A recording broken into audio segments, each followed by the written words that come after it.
नमस्कार दोस्तों। जब भी हम मुगल बादशाह अकबर का नाम सुनते हैं, उसकी महानता, धर्मनिरपेक्षता और प्रशासनिक कौशल की बातें सामने आती हैं। अकबर को एक ऐसे शासक के रूप में देखा जाता है जिसने विभिन्न धर्मों और संस्कृतियों को एक साथ जोड़ा। लेकिन अकबर का एक ऐसा पक्ष भी था जो अक्सर अनदेखा रह जाता है, उसका हरम। इस वीडियो में हम आपको अकबर के हरम और उसकी हजारों रानियों से जुड़ी कुछ अनसुनी कहानियां बताएंगे। ये वो दौर था जब अकबर मथुरा के जंगलों में शिकार का आनंद ले रहा था। उसे तभी खबर मिली कि दिल्ली में कुछ गड़बड़ी हो गई है। इसके बाद अकबर अपने लश्कर के साथ दिल्ली की ओर निकल पड़ा और रास्ते में उसने कुछ दिन आगरा में भी बिताए। इसी दौरान उसे एक विचार आया कि दिल्ली और आगरा के प्रमुख परिवारों से राजनीतिक संबंध बनाने के लिए शादी का रास्ता अपनाया जाए। तब के समय में राजनीतिक संधियों के लिए शादियां करना आम बात थी। अकबर ने इस विचार पर आगरा के सरदार शेख बदास से भी चर्चा की। इसके बाद अकबर ने अपने कव्वालों और कीननों को बुलाया।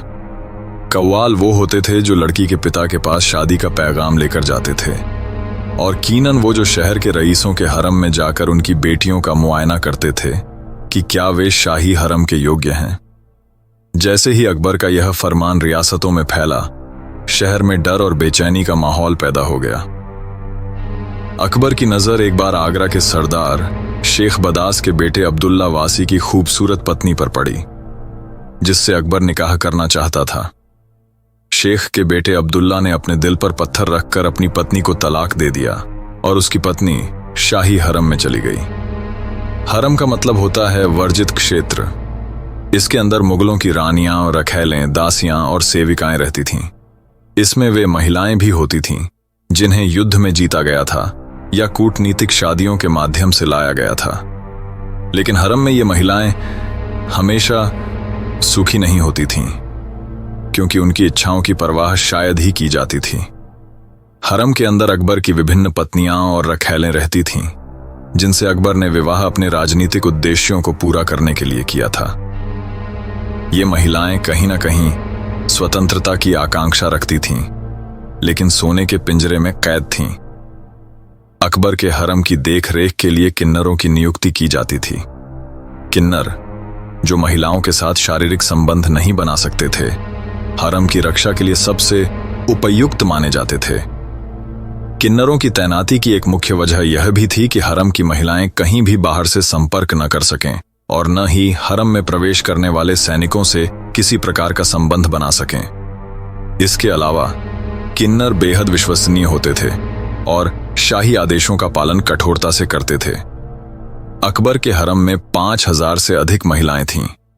अकबर के हरम की तुलना में अन्य मुगल शासकों का हरम भी बहुत बड़ा था, लेकिन कहते हैं कि अकबर ने हरम के इस संगठनात्मक ढांचे को और विस्तृत और प्रभावी बना दिया। हरम में विभिन्न क्षेत्रों और संस्कृतियों की महिलाएं थीं, जिनमें हिंदू, मुस्लिम, फारसी और तुर्क महिलाओं का सम्मिलन था। यह हरम अकबर के शासनकाल के सांस्कृतिक समृद्धि का प्रतीक बन गया था, लेकिन साथ ही यह स्थान कई महिलाओं के लिए एक प्रकार की कैद भी थी। हरम में रहने वाली महिलाएं अक्सर एक अच्छे जीवन का सपना देखती थीं, लेकिन उनमें से कई ने खुद को अपनी स्वतंत्रता के बिना असहाय पाया। अकबर के बाद के मुगल शासकों ने भी हरम के इस चलन को जारी रखा, लेकिन समय के साथ मुगल साम्राज्य के पतन के साथ ही हरम भी रंगरेलियों का अड्डा बन गया। हरम की सुरक्षा के लिए कड़े नियम बनाए गए थे। कहा जाता है कि अकबर ने खुद कई बार भेष बदलकर हरम का निरीक्षण किया ताकि किसी प्रकार की बगावत की संभावना न हो। लेकिन इसके बावजूद कई कहानियां हैं जहां हरम में महिलाएं अपने प्रेमियों से मिलने का प्रयास करती थीं। हरम के अंदर अकबर की प्रमुख पत्नियां जैसे रुकैया सुल्तान, हीरा कुंवर और सलीमा सुल्तान विशेष रूप से प्रतिष्ठित थीं। अन्य महिलाएं भी थीं जिनका दर्जा कम था और उन्हें विशेष सुविधाएं नहीं मिलती थीं।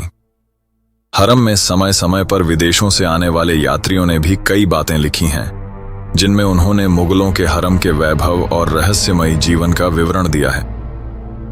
हरम मुगलों के लिए एक सांस्कृतिक और राजनीतिक शक्ति का प्रतीक था, लेकिन इसके अंदर छिपे कई पहलू इसे विवादास्पद बनाते हैं। जैसा कि कहा जाता है, पिंजरा चाहे सोने का हो या लोहे का, पिंजरा ही होता है। अकबर का हरम भी महिलाओं के लिए एक सोने का पिंजरा था, जो उनके लिए भले ही विलासिता का प्रतीक था, लेकिन स्वतंत्रता से कोसों दूर था। दोस्तों, अकबर के हरम को लेकर आपकी क्या राय है? क्या आप मानते हैं कि हरम में महिलाओं का जीवन सुखद था, या वे भी पिंजरे में बंद पक्षियों की तरह स्वतंत्रता की आकांक्षा रखती थीं? अगर आपको यह वीडियो पसंद आया तो लाइक और शेयर करना ना भूलें।